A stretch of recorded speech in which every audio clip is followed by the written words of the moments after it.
Climate change is an issue determining our destiny as mankind. It will determine the well-being of all of us, the German Chancellor, Angela Merkel, has told the world's nations gathered at a climate summit. The delegates heard a series of strong political messages on Wednesday, urging them to use the final 2 days of the summit to complete important work on putting the landmark 2015 Paris deal into action. Without this, the world faces a devastating 3C or more of global warming. The UN Secretary-General, Antonio Guterres, told the conference in Bonn of his visit to the Caribbean after this year's hurricanes.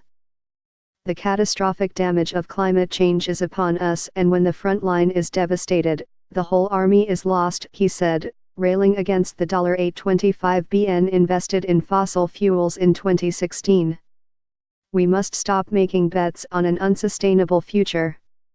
The French President, Emmanuel Macron, who has been among the most vocal critics of Donald Trump's decision to pull the US out of the Paris deal, got the loudest applause when he committed France and European partners to filling the funding gap for the UN's climate science panel, left by the US withdrawal. They will not miss a single euro, he said. Macron also emphasized the global importance of tackling global warming, saying, "The fight against climate change is by far the most significant struggle of our times."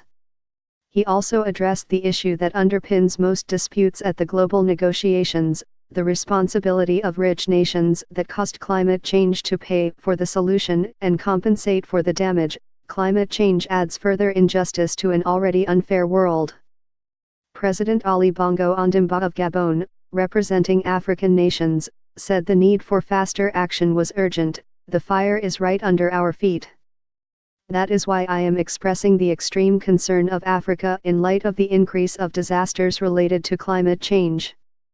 Africa suffers the loss and damage on a daily basis.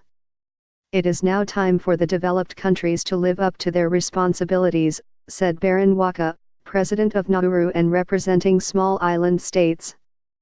Lack of resources is the problem.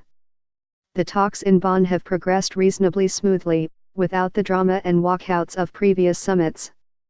But one issue has flared up: whether rich nations are doing enough before 2020 to cut their emissions and to help poorer nations cope with the impacts of global warming. It has been forced to the top of the agenda by the devastating floods and hurricanes seen around the world this year, as well as the meeting being run by the vulnerable island nation of Fiji.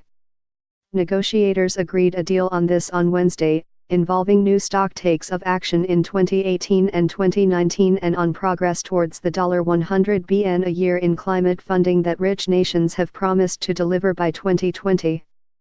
The divisive issue of loss and damage compensation for poor nations for the climate change damage has been defused for now, with an expert meeting to address concerns next year. Progress has been made in drawing up the draft rules for implementing the Paris Agreement, an essential step ahead of agreeing them in 2018.